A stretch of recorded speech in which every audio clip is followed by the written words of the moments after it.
Welcome back to the Matt and Eric Talk Twins podcast. The Twins, they keep on rolling, coming in hot, entering July, staying hot at the start of July. They've won 6 of their last 7 series now. Could not be a better time for them with the upcoming trade deadline looming. Matt, how are we feeling heading in towards the All-Star break here? Actually feeling really good. It's hard to feel great about this team still being below 500, especially after productive stretch. But I sort of, after the Astros series, going into this 3-game set at Yankee Stadium, in my mind, I was thinking if the Twins take 2 out of 3 in Yankee Stadium, I'll be a believer. Like, yes, the Yankees are struggling.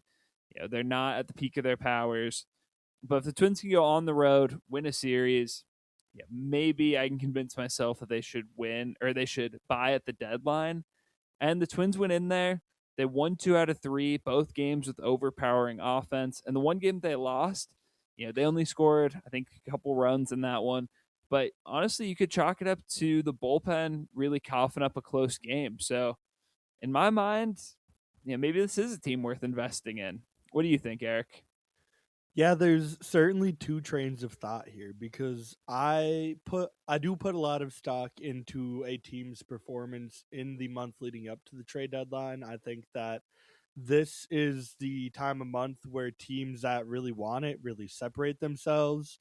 And in that sense, the Twins having won 6 of their last 7 series is a great sign, and I could very easily side with Matt. However, it's really disheartening to look at this team and this record, see that we've won 6 of our last 7 series and that we're still 3 games under 500. Even if we would have to win both of our next 2 series as well, and at least a 2-1 margin to just climb back to 500.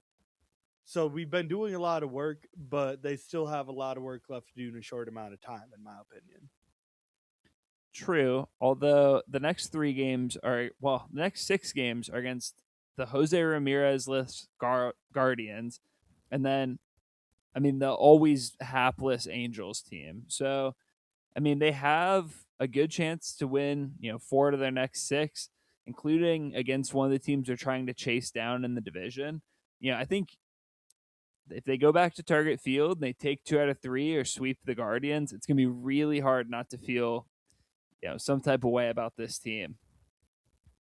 Yeah, I'm really happy with how the schedule is set up because so many of these teams we're facing in this month leading up to the trade deadline are the teams that we're trying to chase down in the standings, which makes all of these wins more impactful. There's a train of thought where, hey, if we keep doing what we did in May, where we're fighting, we're scraping, we're winning series, but then anytime we face a real contender like the Dodgers, we get swept, we get set back, we have to keep climbing again. Taking 2 from the Yankees was huge, and taking 2 from the Astros was huge because that was, in my opinion, our biggest obstacle between now and the trade deadline. Now, as Matt mentioned, not just our next 6 games. Right after that, we have the 3-game set against the Cubs, and then we go back to 4 more with Cleveland and 3 with the Athletics, who we are also chasing down in the wild card standings. So really, this entire month is going to be the Twins' chance to really prove that they deserve to be buyers at the deadline. Yeah, I agree. I think it's really interesting the Twins have 7 games coming up against the Guardians because I think the White Sox are a great story. Their lineup is definitely potent, but I think the White Sox have too many issues on the pitching side that I think eventually they're probably going to fall out of it a little bit. And the projection systems agree with me. You know, Davis Martin's been great, but he's probably not a sub 3 ERA pitcher, and he's really been carrying their entire staff. So if we assume that the White Sox, come back to earth a little bit, this isn't their year. Next year they're really going to contend. It probably ends up being, mostly the Twins and Guardians down the stretch. And I think going right into the trade deadline, if the Twins win, if they go 5-2 or even 4-3 in those games against the Guardians, they pull within 2 or 3 games in the Central. It gets really tough if you're this front office not to be tempted to go, chase some relievers. We know that relievers are going to be available at the deadline. They're available at every trade deadline. And maybe the Twins take some shots at, I don't even know if they're a great fit for a rental, but maybe they get a controllable bounce back candidate, or they get, a guy who has a year and a half left of control. Maybe they get, a rental plus one. Do something to reinforce this bullpen. And then, you can squint at this team and say, hey, they're leading the American League in runs scored.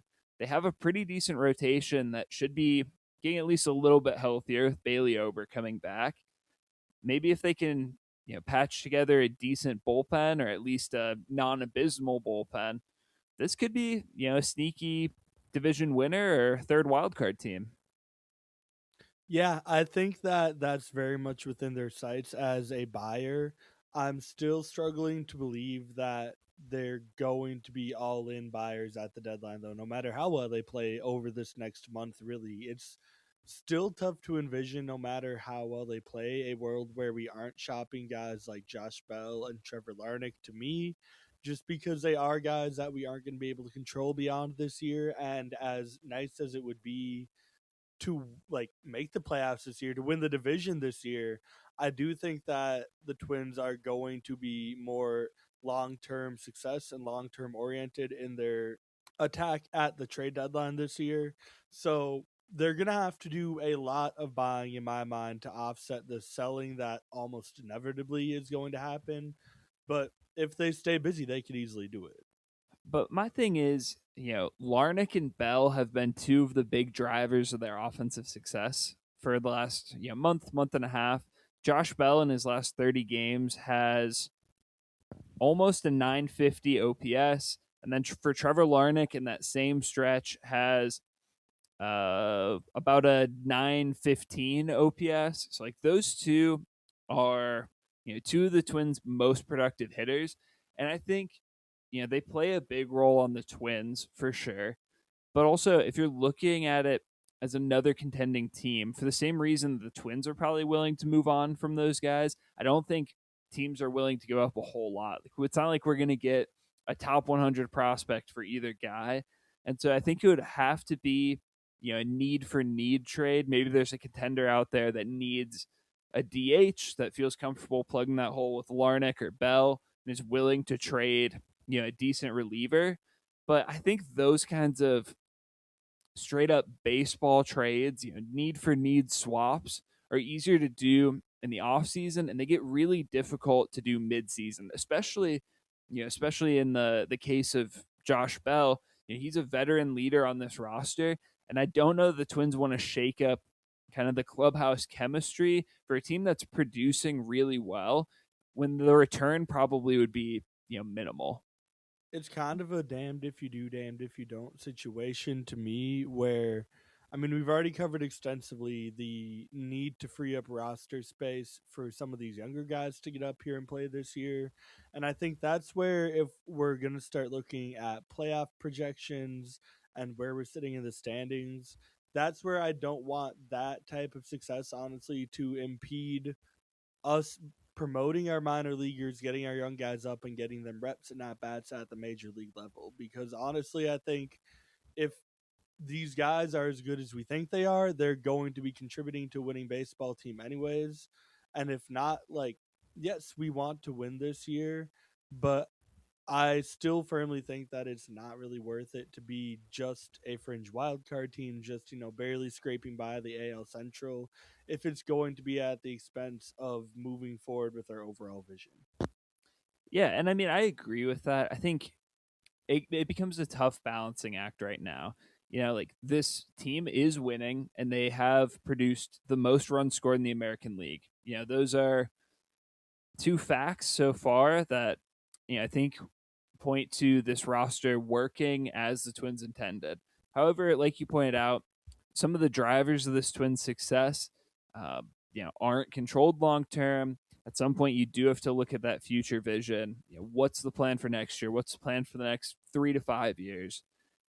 I I think it becomes really tough to balance. If I am Jeremy Zoll, I think he is really hoping that he's able to flip a Trevor Larnach or a Josh Bell for a reliever. You free up an outfield spot for, well, in either case, you free up an outfield spot because you either move Larnach to DH or you just trade Larnach.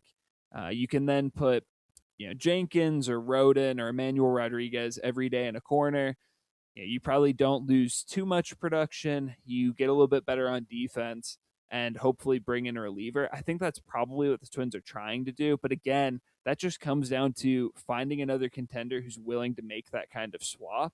And I think an interesting team in that scenario would be the Astros. We saw, for the last couple years, the Astros saying that they want to go after a left-handed hitting corner outfielder. We talked about it at length this offseason. And there were rumors this week that they were going after some of the Rockies left-handed hitting outfielders and Jake McCarthy and Mickey Moniak. And we've seen the Astros have some decent relievers, and they also have Brian Abreu right now, who's having a terrible season, but he's kind of an intriguing bounce back guy. He's only controlled for this season, but we've seen him be a premium arm before. I'm not saying that you swap Josh Bell straight up for him or that you are willing to trade Trevor Larnach for him, but like maybe there's a reliever in that bullpen they'd be willing to trade for Trevor Larnach. Yeah, that would be the ideal situation to get out of this, but I suppose if you do the math, you could get most of the guys at least that you want to see playing every day up to the major leagues without a whole lot of changes. I mean, other than like we've already talked about DFAing Austin Martin, well not DFAing, sending him down. I think the conversation might be close with Luke Keeschel. And even if we're just sending down, those two guys, Kyler Fedko's hanging around on the roster, like we have guys not playing massive roles right now that could get demoted. And we have guys like Trevor Larnach and Cody Clemens who have been playing themselves into more of an everyday role, who originally, were only intended to be platoon hitters on this roster, not saying that they haven't earned the right to be more everyday hitters. But if we have the ability to supplement them with this young talent to bring them into a more traditional platoon role again anyway, that's only going to benefit the team in the long run. So I guess if they really want to stretch and massage their numbers, you don't necessarily need to move any of this offensive talent. But I think that the Twins would still benefit, obviously, from that type of trade. The counterpoint, I do think if they want to get all of these guys up, there will need to be some moves off this roster. Because, like you said, Luke Keeschel hasn't been at his best this season, but in his last 30 games has a 770 OPS with a 376 on base percentage. We've seen him play exclusively in the outfield since moving off of second base, and he's made a lot of good plays out there. We've seen some diving catches. We've seen, I think, 3 different balls hit down into the corner that he's played well, held guys to singles on plays that, if it's Trevor Larnach or Matt Wallner playing right field, that's an absolute for sure stand up double. And we've seen Luke Keeschel be able to make those tough plays. And so, I definitely think the Twins are still high on him. If he's in the major leagues, he's going to play every day. And right now, I think he's trending upward, and the Twins probably won't want to send him down. And so, if we assume that we have Keeschel in right field every day, we have Buxton in center. Right now, Trevor Larnach is playing so well that you're going to have him in the lineup at least against righties. You're not going to want to call up a left-handed hitting top prospect to be the platoon bat with another lefty. So that's probably the Austin Martin role, is platooning with Larnach. Well, then that's all of your outfield spots. If you want to give Rodon a shot or Jenkins a shot or eventually Emmanuel Rodriguez, there's not really an opening in the grass outside of an injury or Buxton needing some time off or moving one of these guys to DH. And so that's where I think it's intriguing to think about trading Josh Bell, who's on an expiring contract. Then you can move Larnach to DH. He can still be in a platoon with Austin Martin. It opens up left field every day for one of these guys. I think that's probably my preferred option. I mean, there's also the possibility that the Twins are good with living with Josh Bell's defense at first, and they trade Royce Lewis while his value is high. There's a chance that they do the same with Clemens, and they can move, Royce to second and play Bell at first. There's a lot of pieces that can move around how they want to, but it's just tough to tell, without being in those trade conversations, without knowing the actual value of these players. like what makes sense, what you could get for each of these pieces, and which of the veterans it would make sense to move. Because right now, like especially against right-handed pitchers, there's not that much playing time available outside of shortstop. And so, only really Kalen Culpepper has a real clear path to the majors among all of these young hitters that we want to see. Out of everything you mentioned there, the one I really want to cue in on is Royce Lewis potential trade talks. It's not something that I think we've seen very widely reported. It's something that I've more seen a lot of insiders and analysts of the game talking about, something the Twins should be looking at. To me, it does make a lot of sense because whether you really are a believer or supporter of him or not, a month ago we were talking about like potentially non-tendering Royce Lewis this offseason and like having to attach value to get his contract off our roster. And at the rate he's playing, if he can keep up even 80% of this and carry an 800-ish OPS through the month of July, he would easily be tradable for positive value. And I think the same way that Trevor Larnach or Josh Bell would. And to me, I think you can maybe even get a little bit more just because of his, I know it's overplayed at this point, but his first overall pick pedigree, his former high prospect status, the way he started out his career, like he just feels like the perfect type of buy low candidate that could actually net us a valuable return for this season. I mean, I'll put it this way. I don't think Royce Lewis is a good enough bat to be, a 3-4 win player at first base. Like, I think that would be super optimistic. I don't even know that he's necessarily a multi year starter at first where we have any degree of confidence. He's had a nice month since returning, but it's still a small sample size and it doesn't overwrite the, what is it, like 800 plate appearances we have over 2.5 seasons leading up to that of him being a really poor hitter. And so, if the Twins are able to move Royce Lewis in a deal that nets them either A, decent prospect value, or B, a controllable reliever, I think that's absolutely something they can explore. Because then in that situation, even if you keep Clemens at second, you could still just have Josh Bell be your everyday first baseman. It's not ideal from a defensive standpoint, but if he hits like he has been, it doesn't really matter. And at least then you're able to move Larnach into DH. You can play one of the young guys in the grass. I think that would be a really interesting solution. And then you look ahead to the next couple of years. Yes, you won't have Josh Bell anymore, but you can always sign, a cheap right-handed hitting thumper. We've seen Cody Clemens be more than capable of playing first base. Get him a platoon partner, and I don't think you necessarily have a need at first base long term. So I would not be opposed to a Royce Lewis trade. I know we talked about it this preseason, this offseason. I still just kind of get annoyed by it. I don't know why the Twins don't consider moving any of their like younger corner outfield bats into a first base role. I understand that it's because most of them are plus defenders in the outfield, guys you really don't want to take out of position because they're already playing so well. But just from a roster construction standpoint, it feels like a pretty natural move for at least one of these guys to end up at first base.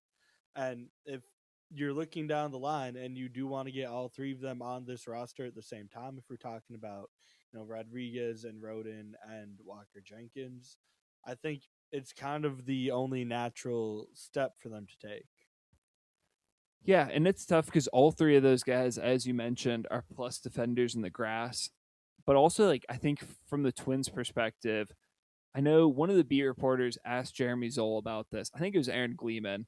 Asked Jeremy Zoll about this a few weeks ago. When the Twins were moving Luke Keeschel over to first and Royce Lewis, having them both go through infield drills at first. Why not move one of the outfielders? And kind of Zoll's response was, it's easier to move a guy who's used to being in the dirt, used to playing an infield position, over to first. That's a more natural change. They're used to fielding ground balls. They're used to being closer to the action. And so I think that's fair. Although, of those corner outfield bats you mentioned, Alan Rodon did play a decent amount of first base in college. So he's probably at least somewhat comfortable over there. But yeah, I mean, they've shown no interest in giving Trevor Larnach or Matt Wallner time at first. I doubt that they would convert the true plus defensive outfielders in Manuel Rodriguez or Walker Jenkins into the dirt. Yeah, it's just kind of a weird setup. But yeah, I mean, first base has been a black hole since Miguel Sano. I guess you could also just kind of bank on one of those guys generally being able to play center field, backup center field for Buxton, because as we've seen again, he was out for about a week, week and a half, came back, played great yesterday, played great today, and then got hurt, left the game today. They said that he re aggravated his hip injury.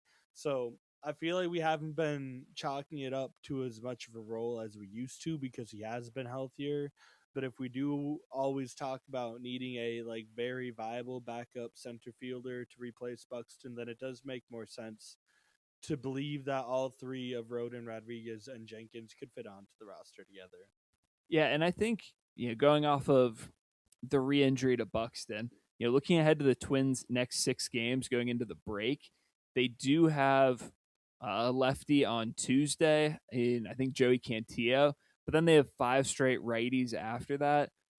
You know, maybe the Twins want to keep Fedko on the roster to face a lefty, although he has not done anything against lefties so far this year, and they've failed to play him against lefties even in the last couple of weeks when he's been on the roster. He didn't start today against Ryan Weathers, for example. Came in when Buxton got hurt, went 0 for 4, 3 strikeouts. He's not been very good, and I think looking ahead to a slate of a lot of right-handed pitchers, he's probably not going to be very useful. I wonder if going into this Cleveland series, if the Twins do decide to make a swap and bring up Alan Roden. Alan Roden's the reigning AAA Player of the Week. He's absolutely tearing up AAA. If Buxton's down and the Twins don't want to place him on the IL, it makes sense to bring in a guy who can start every day in center field. And I think that could be Alan Roden for the next week. Yeah, the Twins have certainly signaled that they don't believe that can be Kyler Fedko, and I don't blame them. So it would make a lot of sense because otherwise, probably looking at another week of Cody Clemens in center field, maybe Ryan Kreidler. Either way, it makes sense. Well, you could argue whether or not it makes sense that they haven't made the move yet, just because Fedko has played such a non-existent role on this roster. I don't think they wanted to take Roden out of the rhythm that he was in just for him to sit here and ride the bench. But at some point, they're going to have to make the switch because he's been too undeniably good to not make the switch. So if you do it before the All Star break, it's easier to maneuver your roster to make it work long term with the health and rest reset that the All Star break provides. Yeah, I mean, another option here, the Twins have been playing a lot of Ryan Kreidler at shortstop. They've played Tristan Gray less and less. They've wanted to play Kreidler almost every day there. But we saw when Buxton was out earlier this week that we had quite a few Ryan Kreidler starts in center. Another option if the Twins don't want to bring up one of the left-handed hitting outfielders, maybe this is what you know kicks off the chain of events that gets Kalen Culpepper to the big leagues. You then install Culpepper every day at shortstop. You're able to move Ryan Kreidler out into center field while Buxton's banged up. That's a possibility. I don't know about you, Eric, but watching this Twins team recently, it feels like on offense, everyone has a role. There's a lot of really talented players to give them all playing time, except for 2 guys, and that's Kyler Fedko and Tristan Gray, both of whom I think provide very little value to this roster and are taking up space that probably could be better given to someone else. The issue with that to me is that you need somebody on the roster that can play like a smaller role, because at the end of the day, when you have this many roster spots, you're not going to empty the bench most days.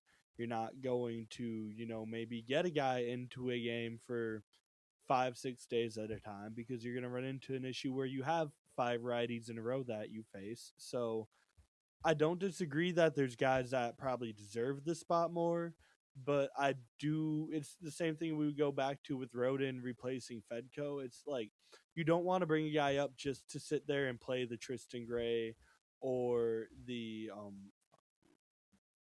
Kyle Fedko. the Kyler Fedco role, but I, like I think somebody still has to do it.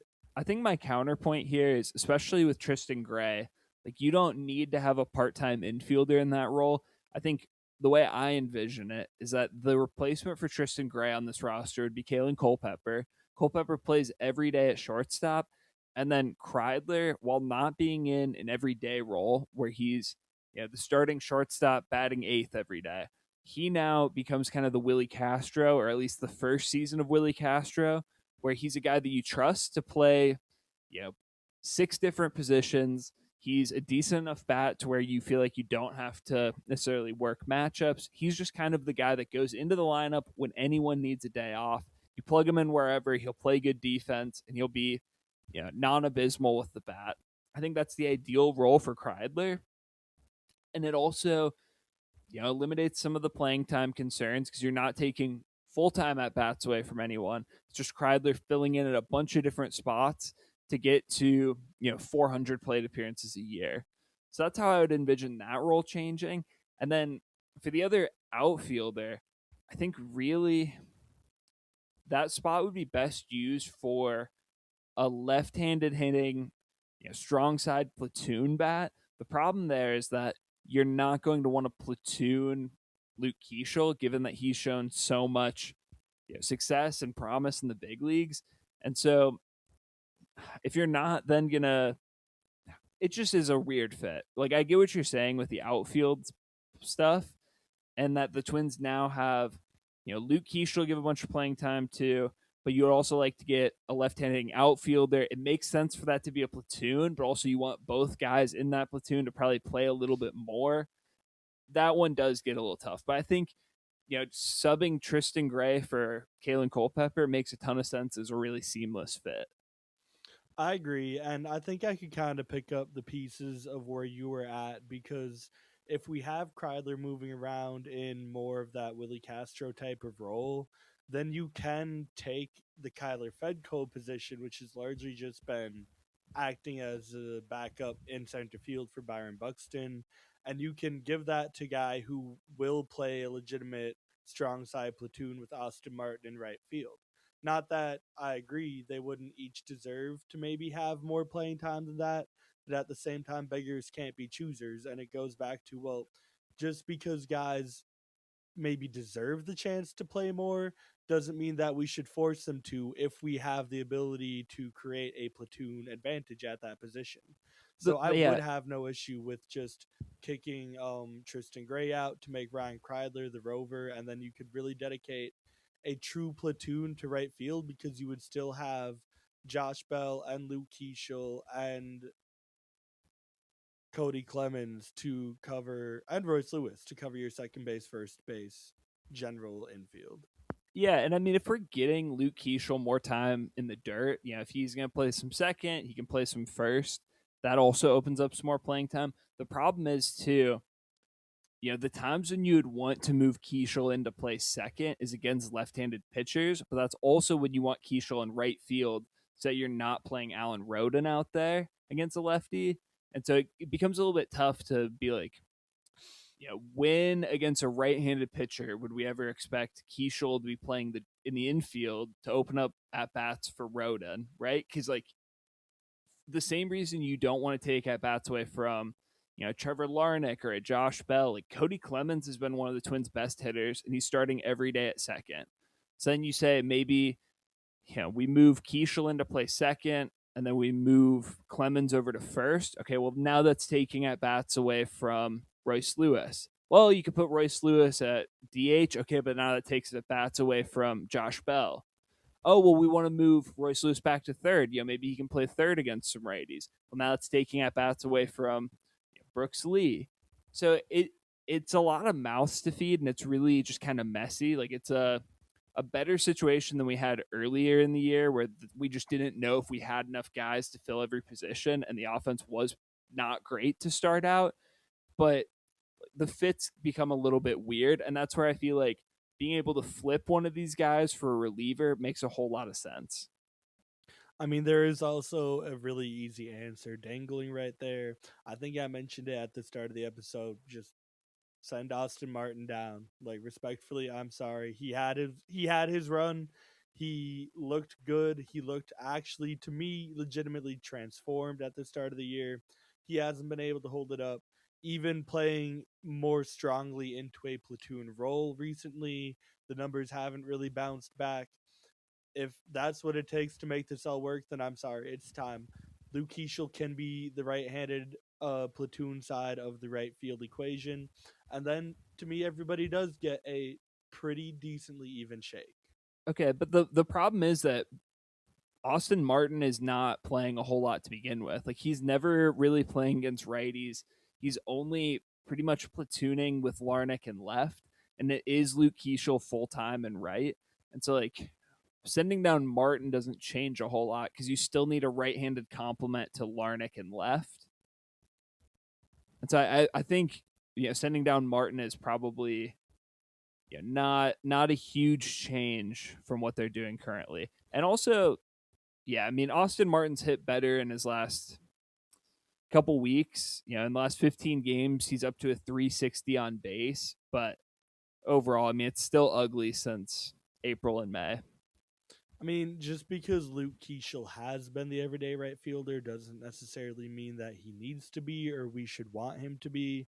It's been very helpful that he's been able to, kind of bring back that ability. I know he played some left field coming up that really kind of got cut off when he had that arm injury and was playing through it, trying to keep hitting through it to get his way to the big leagues.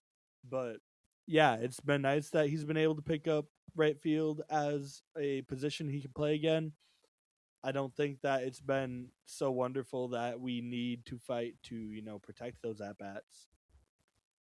I mean, I disagree because Luke Keeschel was the Twins' best player for large periods of last season. He was phenomenal when he first came up. Also, we forget like it's not like Luke Keeschel is an out of nowhere guy. He was a top 100 for sure, and on some lists, top 50 prospect in baseball when he debuted. And yes, it got off to a really rough start this year, but for the last couple months, he's had about a 360, 370 on base percentage. He's hit over 300. He's been doing pretty much what he did last year for the last couple months. And so I think, regardless of what we think the Twins should do, I don't think the Twins will, make a point to reduce his playing time because he's been pretty good. And also, honestly, like going forward, I think the Twins still envision Keeschel being a big part of this core alongside the Jenkins, Erod, Kalen Culpepper. I mean, maybe Alan Roden, but he's almost 27. I think they envision him being an everyday bat alongside those guys, and so they're not going to want to give up on that for the last couple months of maybe like an 85 win season. Yeah, the more you really break it down, you can keep chasing all these strings, but it almost does have to end up in some sort of trade, some sort of offloading. If not this season at the deadline, then certainly by the off season, I think that we'll see a lot of these guys setting sail just because the Twins do have a schedule to follow still, and we're seeing we're seeing it all come crashing together at once. I mean, another thing to consider here, we're trying to clear space for all of these prospects. They could always just leave at least Walker Jenkins in the minors for the rest of the season. I know Twins fans will probably hate that, but he's still a 21-year-old in AAA. He's super young for the level. Yes, he's been good, but he hasn't been, a star in AAA. And also, if you keep him down, you can then call him up opening day next year. If he wins Rookie of the Year, you get an extra first round pick. You get that prospect promotion incentive. For a Twins team that doesn't necessarily need him this year, I think that could be intriguing for them. Get him some extra seasoning, make sure he's ready to roll coming out of spring training in 27, and then make a push for an extra first round pick. That sounds pretty good to me.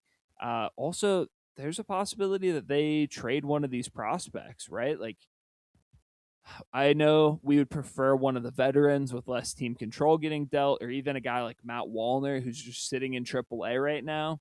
And maybe you can get something for one of those guys. But if there's a big time controllable reliever available at the deadline, I don't think it's inconceivable that the Twins would dangle, for sure Alan Roden, but maybe even a guy like Emmanuel Rodriguez. I just struggle to see them being that serious of a buyer at the trade deadline because at that point, that's not like a, hey, we've been competitive and we really stressed the importance of winning to our fans this year. So we should probably do our best to stay on that train. That's more of like a, hey, yeah, we're here to compete right here, right now. And the Twins are just nowhere near that mindset. I also think it would be horrible PR if the Twins were like, man, we have too many left-handing and hitting outfielders. We need bullpen help. We're going to trade Alan Roden for a controllable, all-star level reliever. It's a big dog. You had Louis Varland for 5 years, and he's a Minnesota native, and he's the best reliever in the American League. Like that was probably the way to do it. You just could have kept your homegrown guy. Yeah, I mean, at this point, you almost just have to bite the bullet anyway. If you're Jeremy Zoll, I guess you just throw Derek Falvey under the bus really hard, throw Joe Polat under the bus really hard, but like that, that now we're starting to seep into the like economic fallacies of like sunk cost. Hey, I already made this move. I already offloaded this guy. How bad is it going to look to backtrack? Like, no. At some point, you've just got to bite your losses and be like, all right, we still need this more than anything else, so you make the move. Yeah. Also, I mean, trading a guy like Roden or Emmanuel Rodriguez or any of the other yet to debut guys, that's 6 and more likely 7 years of control for them. That's a bigger move than just making the 2026 roster work. That's changing your long term plans. And so I think the Twins are more likely to, and it also makes more sense given their contention window, to maybe move on from one of the late 20s, early 30s guys with a shorter control window for a similar level of reliever. Not saying that you can get those super premium guys by trading, Matt Wallner or Royce Lewis, but I think it makes more sense to move one of those guys for whatever kind of reliever that you can get, just to make the roster fit a little bit more without messing up the long term plans. But then again, long term plans, how much of the long term plan revolves around a 27-year-old Alan Roden? I love Roden. It's getting harder to see his fit. I mean, if we're talking Roden specifically, I think he is more tradable. But in general, I think you nailed it right on the head. It goes back to what I said at the start of this whole podcast. I'm not ready to change our long term plans, our long term outline, our long term future to make moves to win this year because I don't think we're good enough to warrant that.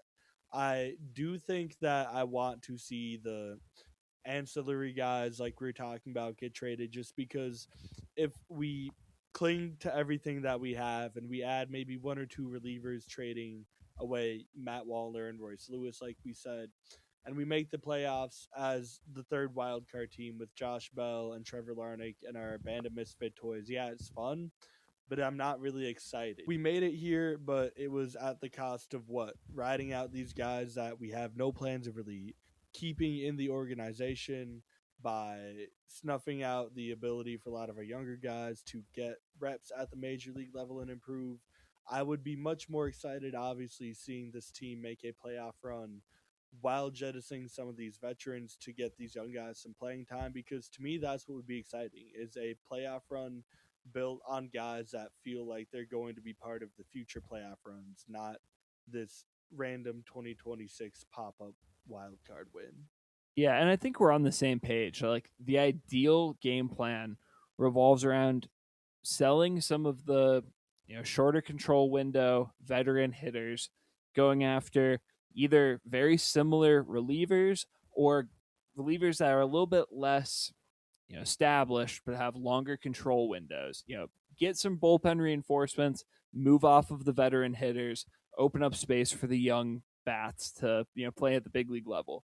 That's ideal. I'm just saying if those trades aren't available, and they often are hard to figure out, I think that they could get creative and move some pieces around in a way that we maybe aren't expecting.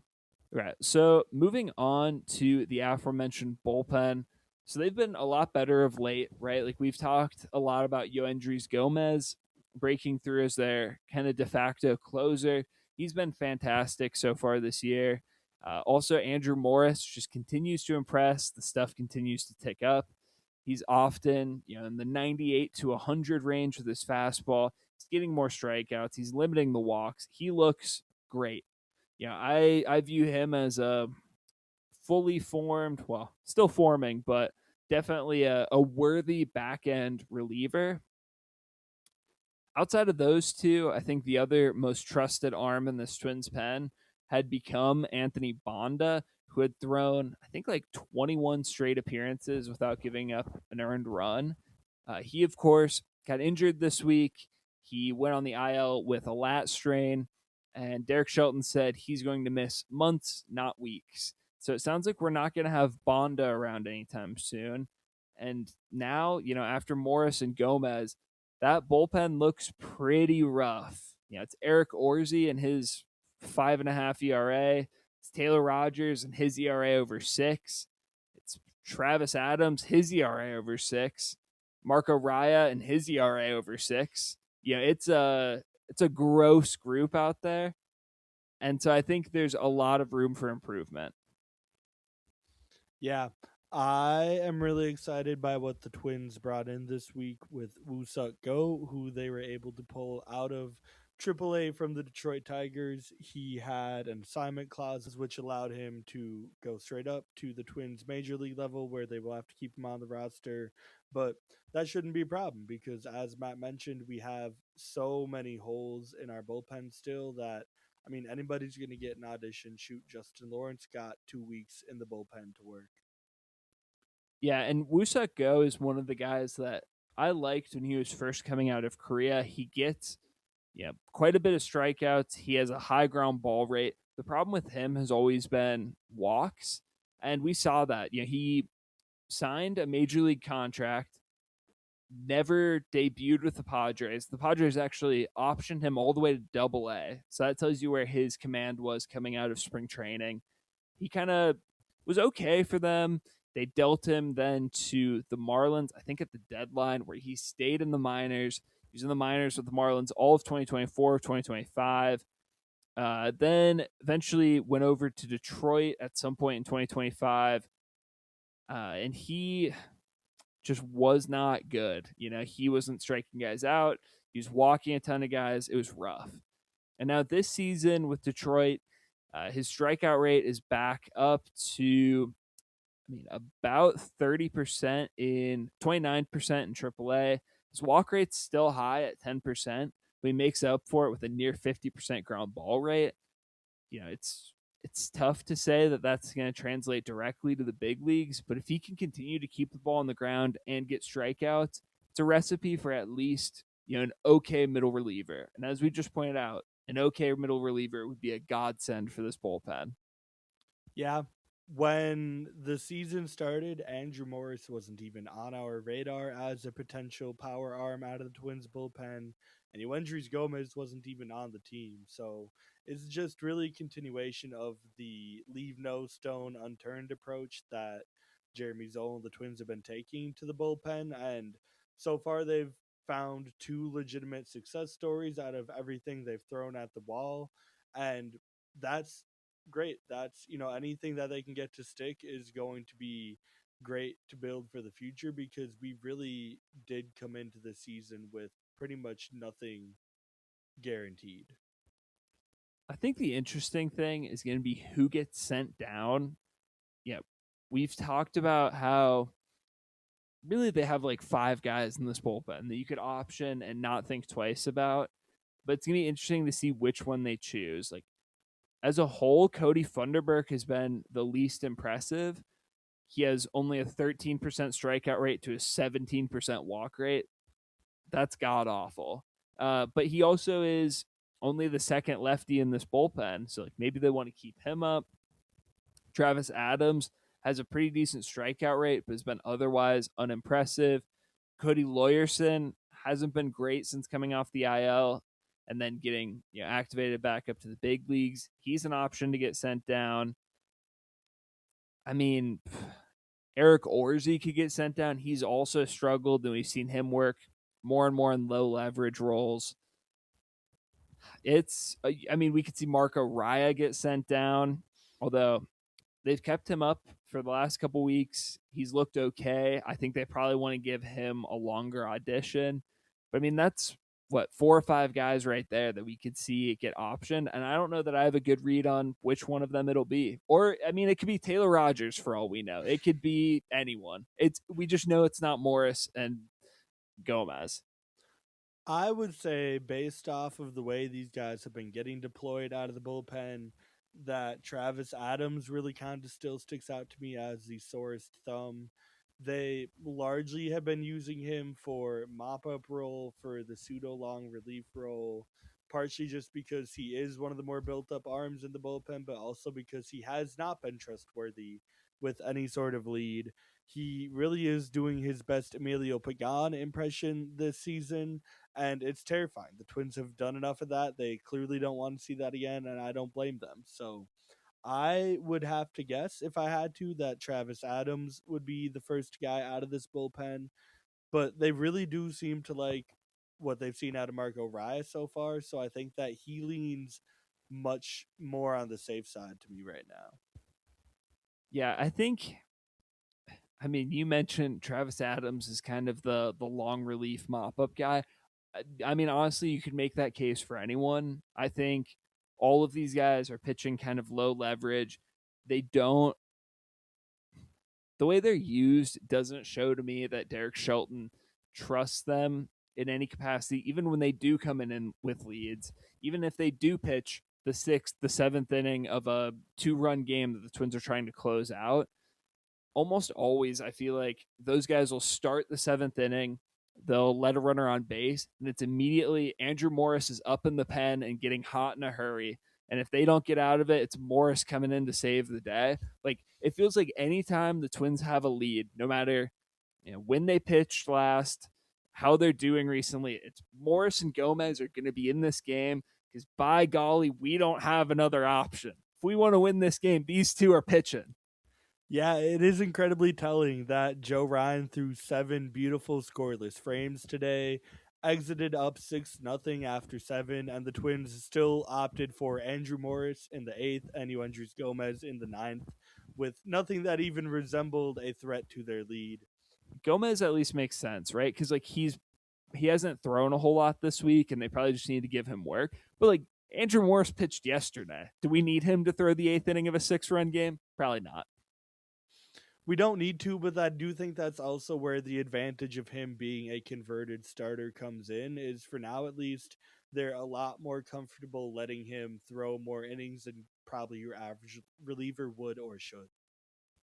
Yeah, but I think this even more so just points to the Twins needing to add a bullpen arm in some capacity. Like even if it's not a flamethrower, even if they don't make a big splash, they don't make another Jorge Lopez trade. They don't try to get, a new closer for the bullpen. If they just get like a veteran middle reliever that can have like a 3.5 ERA and will be mostly fine, like just a competent reliever. Like think about when Justin Topa was good. Just give me that guy. Like 3.5 ERA. It's not sexy, but it'll do a job. If they can just get like one or two of those guys at the deadline, they'll be cheap. They'll be easy to acquire. There's going to be a million of them available. That goes such a long way because not only does that help, nail down the 6th and 7th innings in close games, but also if you have a situation where you're up by 4 or 5 runs, you're trying to close out the game, you don't feel like, hey, this game's in jeopardy if we don't throw our 2 best relievers. You at least have other competent options to take some of the load off of Gomez and Morris. Yeah, I think the big name of the game is, as you mentioned, there's just going to be so many of those guys available at the trade deadline that it's going to be pretty disappointing if the Twins can't pull it off, just because anybody should be able to. I guarantee you there's probably going to be some guys who fall into that category some guys that were available that could have been traded for that would very easily be better than what the Twins have now that will go untraded at the deadline. So they better make sure that they cash in on the opportunity that they have. Yeah, the guy that I'm thinking of that really personifies the type of reliever that I just described is Sean Armstrong with the Guardians. Not saying he's going to be available or that the Guardians would be willing to trade him to the Twins in the middle of the season, in which they're competing with the Twins for the division. But I think in the offseason, when we were talking about just a veteran stabilizing reliever, he's a guy that we brought up a couple times as an option for the Twins. You know, it's not going to be sexy. He's not going to be an all star. He will probably give you a 3.5 ERA with okay peripherals and not be, completely a fish out of water in high leverage situations. And, we've seen that play out. One guy that I saw mentioned as a trade candidate that I think would be interesting in the short term and the long term is a guy with the Cardinals named Riley O'Brien. He's kind of a late bloomer. He just debuted last season. He still has 5 more years of control, and he is on the older side. He's 32. And so he's probably not, and let me fact check that age because it's been a minute since I've looked at him, but he's not a guy that the Cardinals probably care a whole lot about long term.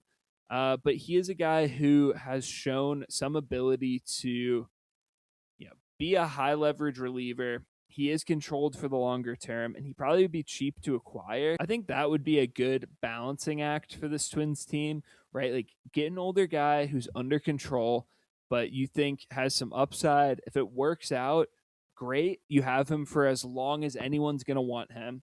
If it doesn't work out, you probably didn't give up that much for a kind of unproven 32-year-old. And looking at the last couple years, last year he had a 206 ERA with peripherals that suggested he was more of a mid threes guy. This year he's kind of an upper 3 ERA guy with kind of the same peripherals. It's under a strikeout per inning. He walks a few too many guys, but he gets a really high ground ball rate. He kind of feels like that stable middle reliever, but also with the upside that he can be that for a few years at the league minimum, and he probably won't cost a whole lot. I got a guy who sits in a very similar bucket, other than he is only under contract for this year, but it makes him to me a really intriguing buy low candidate. He's a guy that you would kind of be unsure of his trade status because he's not pitching well, but then he's playing for the Marlins, who were one of the best teams in baseball in June and now look like they might be buyers. So I don't know that they would be selling, but if they did, he'd make sense.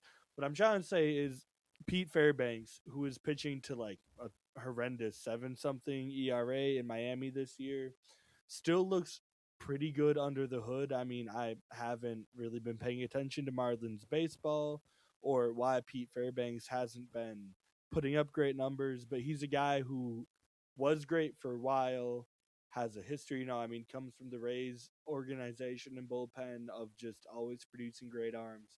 So he was a guy that I immediately think of as a great buy low type of candidate for the Twins that would be available for something cheaper like a Josh Bell. Let me throw out a really interesting one that I think we'll both find fun.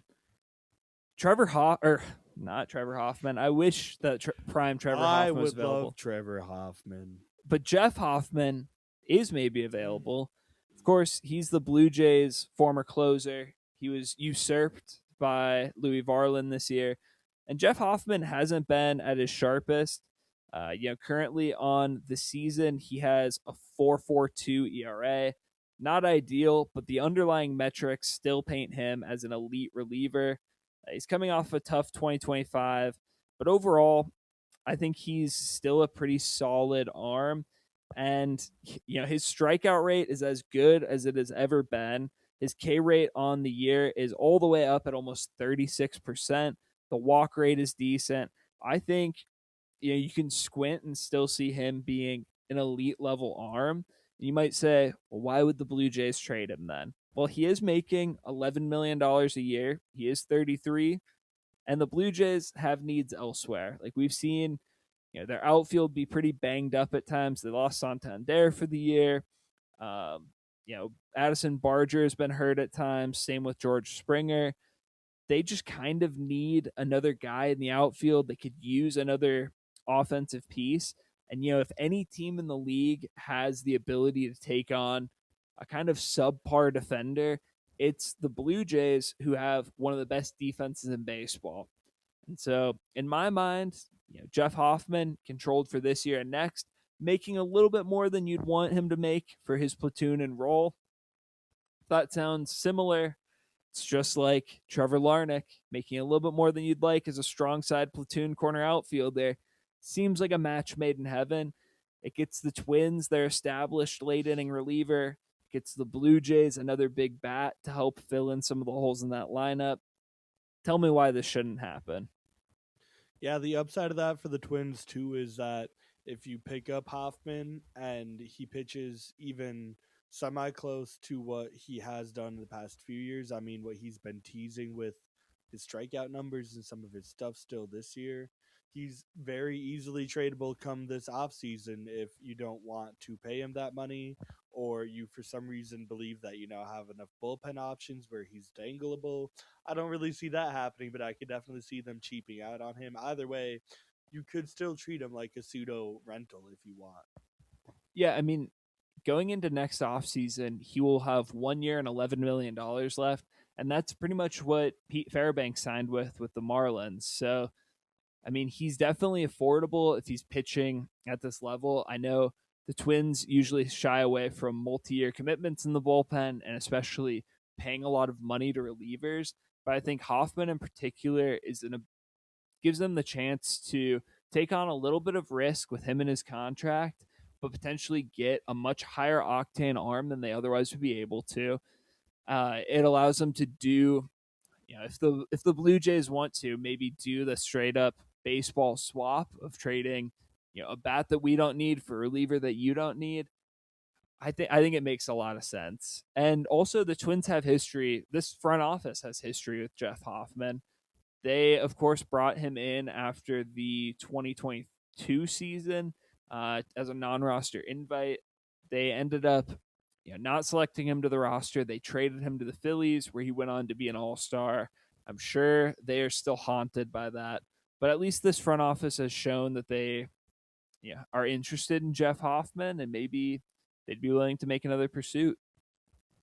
It's the take a reliever, leave a reliever program between the Twins and the Blue Jays. The Blue Jays needed some help last year. Toss some Louis Varland their way. Twins bullpen has really been struggling this year. Hey, we could use Jeff Hoffman. Let's make it work. And I mean, outside of that, this front office does also have a good amount of history with the Blue Jays and their acting front office. So it makes a lot of sense to peg the Blue Jays as a logical trade partner with the Twins. I'll also say both of these, well, the deal that happened and my proposed deal, both involved left handed hitting corner outfielders. So essentially, what we're doing is swapping the less controllable Larnick. Well, essentially, we're just saying, give me the control on the position player side with Rodin. You can get the controllable Louis Varland. We'll send you, the short term Trevor Larnick. We'll take the short term Jeff Hoffman. Hey, if we're talking long term over the scope of a lot of players and a lot of different transactions, sure, give me the long term position player over the multi year reliever. That's probably a pretty good value proposition. I will forever hate the Louis Varland trade just because it didn't need to happen, and it would have been so awesome to see him blossom into a superstar with his hometown team. But if you can start to look at it as Larnick plus Varland for Rodin plus Hoffman, if Rodin can become what we believe he could be at the major league level, that's really not that terrible of a swap. I mean, we're also not even talking about Kendry Rojas right now. And Kendry Rojas has looked really intriguing when he's been in the big leagues. Yeah, you want to talk about another bullpen arm? If I mean, we can loop in Bailey Ober, who has been making rehab starts and is appearing pretty close to returning to the Twins. Would obviously lessen the need for them to keep stretching out Kendry Rojas. I kind of get the feeling that they're going to continue doing so anyway, just because I mean, they knew Bailey Ober was coming back, so it would be weird if this altered their plans for Rojas. And while I still believe that he's ultimately ticketed for the pen and would be really beneficial to the bullpen right now, with all of the needs we just documented, they seem like they want to keep him stretched out as a starter. So either way they use him, hopefully we'll see a lot more of him in the second half. I mean, I don't blame them at all. I mean, we're still seeing Mike Paredes making starts for this team. And I think outside of Ober, there's really not a whole lot of help on the way for this rotation, right? Because Morris is now full time reliever. They're not going to move him back to starting. Festa, we still haven't seen throw at any level of organized baseball this year. He probably won't have a whole lot of time to get built back up as a starter unless he really ramps up his throwing over the next couple weeks and goes out on his first rehab appearance sometime in July. It's going to be hard to see him being built up at all as a starting pitcher by the end of August. I think he's probably trending more towards a return as a reliever. Mick Abel just had elbow surgery, arthroscopic surgery. Uh, he doesn't have a timeline currently, but I think if he throws at all this year, it'll be in September, and he probably won't be built up to a full workload. And so you look around, and it's like, well, we have Ober coming back, but none of our other starting pitchers are going to be able to return as starters. And that's without any further injuries. And that's still with Mike Paredes being, I mean, once Ober returns, their sixth starter. And Mike Paredes on the year, he's kind of saved the Twins' butts, and he's been able to just kind of eat some innings for them. But he's averaging just over 4 innings per start. He has only an 11.7% strikeout rate against an 8% walk rate. Pretty terrible. The 4.6 ERA looks palatable, but it comes with a 6.07 FIP. So anything that's going to keep Mike Paredes from having to make a bunch of starts for a team with playoff aspirations is a positive. And if that means that we have Kendry Rojas getting stretched out at AAA, if only to be our sixth starter in case of another injury, that's pretty worthwhile in my books. Okay, we are really close though to getting Mike Paredes out of the rotation and therefore making him one of the gluiest glue guys of the year for the Twins because obviously nobody expects him to keep this up. But even if he makes two more starts, averages out to a 4.75 ERA, pushes himself up to like a 4.7 on the year. What a ride it will have been for Mike Paredes. I mean, a guy that nobody really expected to probably throw any innings in the major leagues this year. And as much as you like the idea of Rojas stretching back out as a starter to give us some depth behind Bailey Ober, keep Paredes out of the rotation long term, we did also set the stage for the idea of potentially, especially if this Twins team is playing well and playing for the playoffs still come September, how electric would it be to see Mick Abel come back and throw out of the bullpen to end the season? I mean, he's already a guy who was dazzling as a starter, and we know that stuff would only tick up in the bullpen to end the year. Yeah, I mean, if you add Abel plus maybe Festa and then a reliever or two, they get a deadline. Like, there's a chance that we could get to September and we say, hey, this bullpen isn't half bad, and we have some guys we have some confidence in. But that requires a lot to go right, and that also requires no injuries to the starting rotation. Like, I think we haven't necessarily talked enough about how thin this group is because it's not like they have prospects sitting in AAA waiting to come up. Like, those prospects are up. Like, Connor Prelip has made like 14 starts in the big leagues.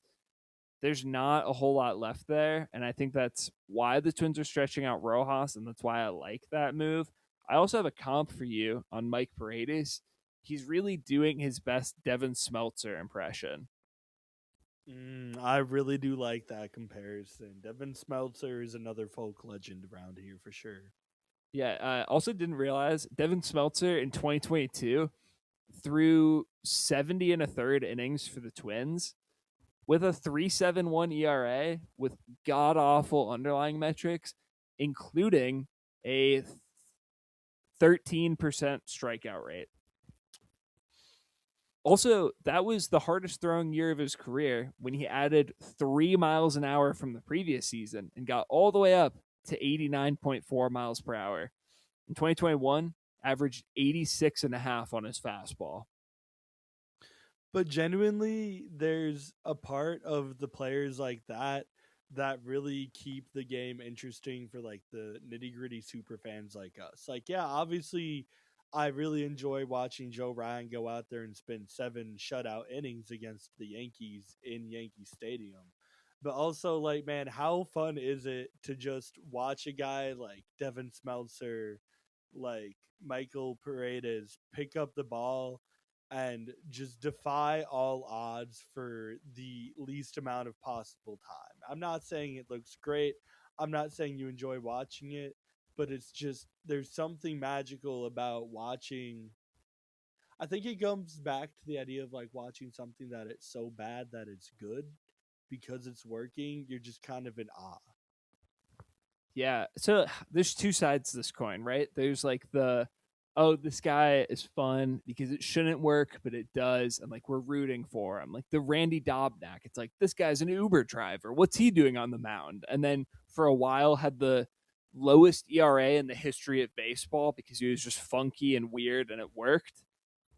That's the great side of it. The other side of it is when you're a nerd like us and you follow like very close roster minutia and then like what's a really insignificant move to most fans and something that they will never think twice about. We spend years second guessing. Like, do you know how many times I've thought about Tyler Wells and been like, man, what could have been? He's a decent long man for the Orioles. He pitched like a good fifth starter for a while for them. We let him walk. He's 6'8" and he throws 90, 91 with good command. We could have used him as an optional fifth starter. Nobody else at all in the world cares about that. They wouldn't even know that Tyler Wells was ever a Twins pitcher. Me, I'm like, man, we're letting this optional starting depth just walk out the door. What a poorly run organization. Similar, Brent Hedrick, remember that name? Was great in the minors, lefty, high strikeout rate. Didn't quite work out in the big leagues for the Twins, but it was always kind of like, oh, but they're trying him as a starter, a swingman. What could he do in a short leverage role? Twins never gave him that opportunity.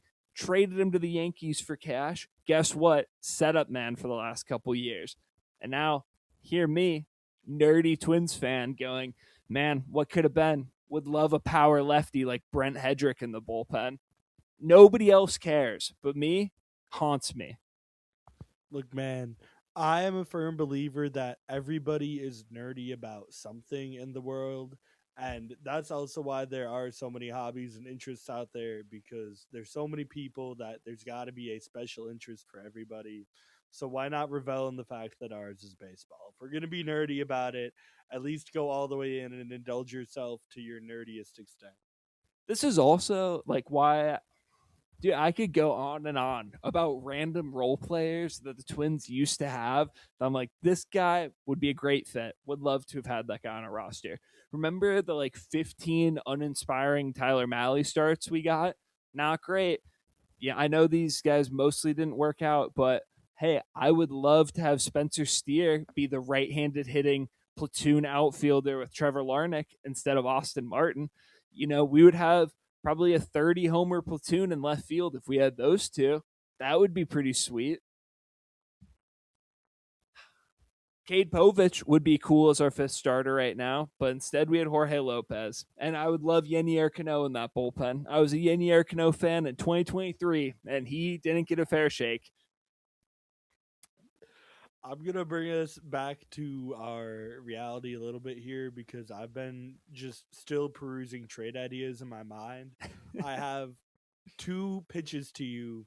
Both are funny. Both are probably unrealistic for the opposite reasons. The Mets are definitely going to be selling. The Twins could definitely use another starting pitcher.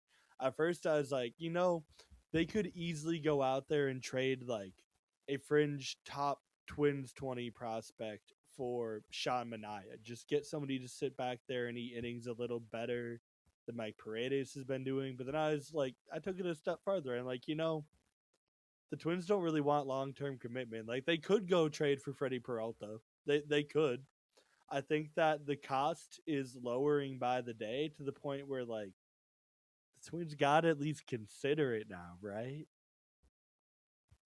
That's an aggressive win now move if you're the Twins for sure. Because like Peralta's probably going to require. I mean, Emmanuel Rodriguez is probably like you're sending them at least one top 100 prospect for Peralta because he's the top rental starter available. And so that's a real win now move for them. I mean, I would love it. And the Twins did go after Peralta in the offseason, supposedly. So the Twins like Peralta. I don't know that I'm willing to trade a ton of long term value for 3 months of Peralta and a wild card bid. So is it that crazy to say that I really think he's pitched his value down to like Alan Roden plus a Dason Hill, like a top 10-ish pitching prospect we have? I mean, he just has not been that great this season.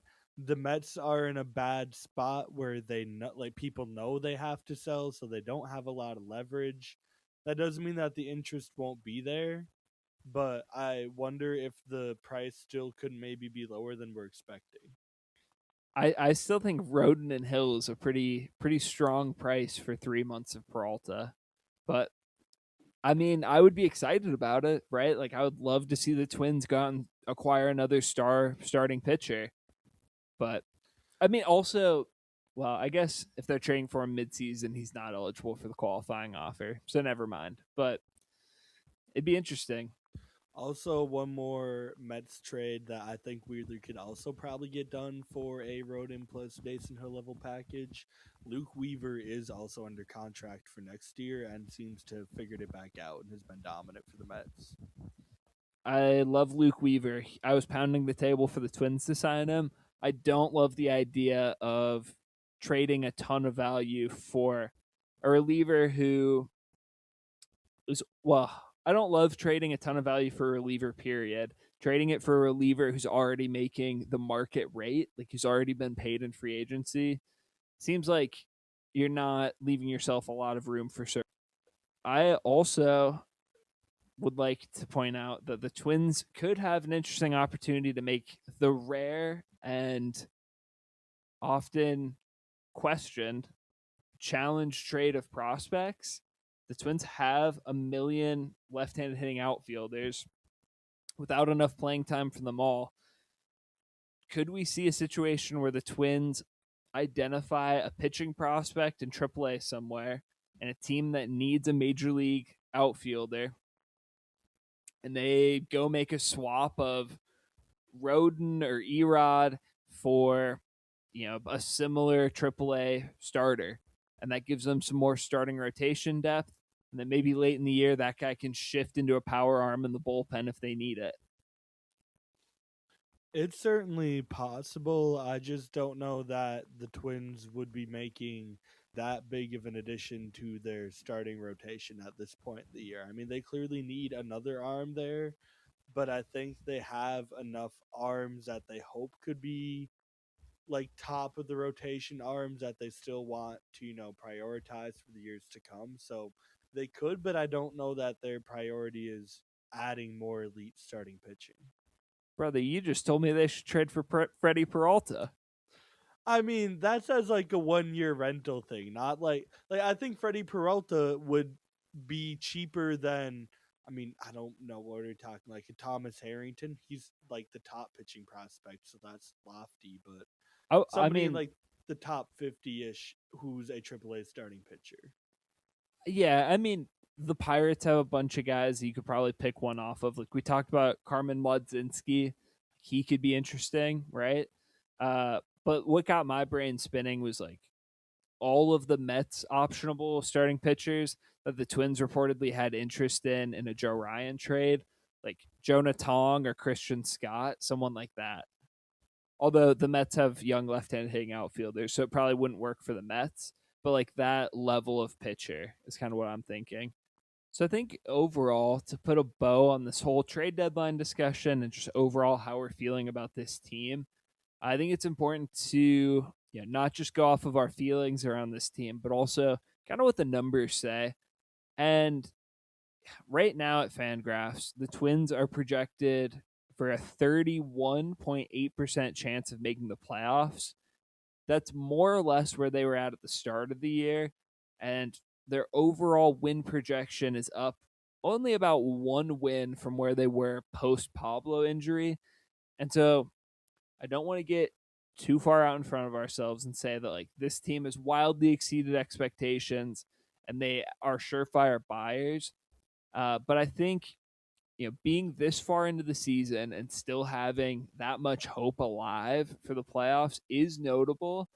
And I think if the Twins continue their current trend and we go through the month of July, much like the last 6 or 7 series have gone, it's going to be really hard to keep this Twins team from at least being conservative buyers or a team that rearranges the pieces to better fit for 2026. Yeah, I would say that these playoff odds are improved not really because the Twins have improved, because, like you said, this is largely the preseason expectations. This is more just the realistic adjustment of an American League where the Rays are currently the only team projected to win more than 90 games this year. So I think that the Twins are at a spot right now where they can certainly charge in their playoff odds, but with where they sit right now, I think they still have a lot of work to do to become the team we want them to be at the deadline.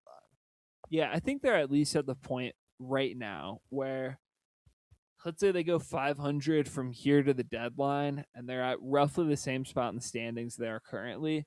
They're close enough that I don't think they'll fully tear everything down, but they might, shop the expiring pieces and like make some smaller moves.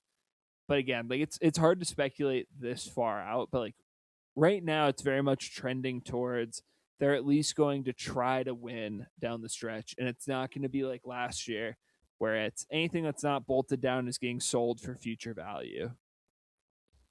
And that's exciting because I think that this team has shown month by month that they are stacking their successes and they're building on what they had laid out as a foundation at the start of the season, and they are continuing to improve. So I think that the Twins don't need to be super big buyers at the deadline to even make me believe that we could still make a playoff push. I think they just need to really believe in this core enough to keep the majority of it together, the important pieces.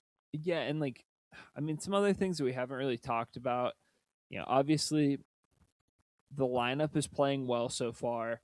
They are potentially adding to it with those young guys. They're also getting Ryan Jeffers back, who's been one of the best hitting catchers in baseball over the last few years.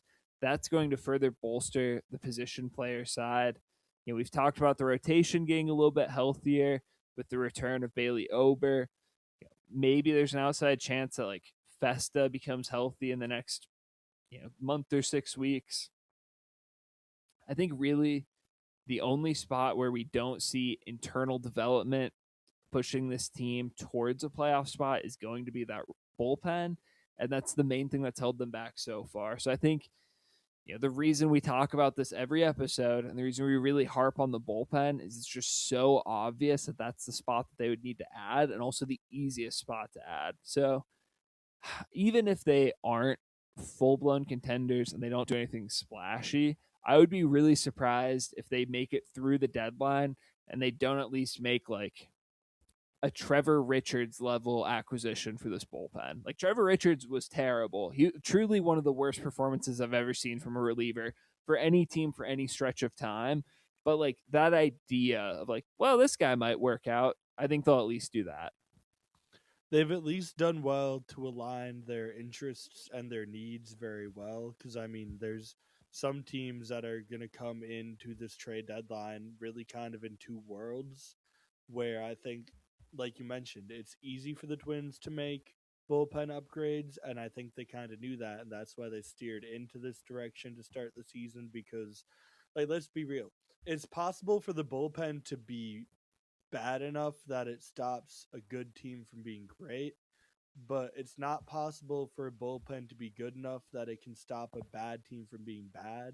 So I think the idea is you stack your chips in the batters and in the starting rotation, which is going to make the fundamental difference on your season.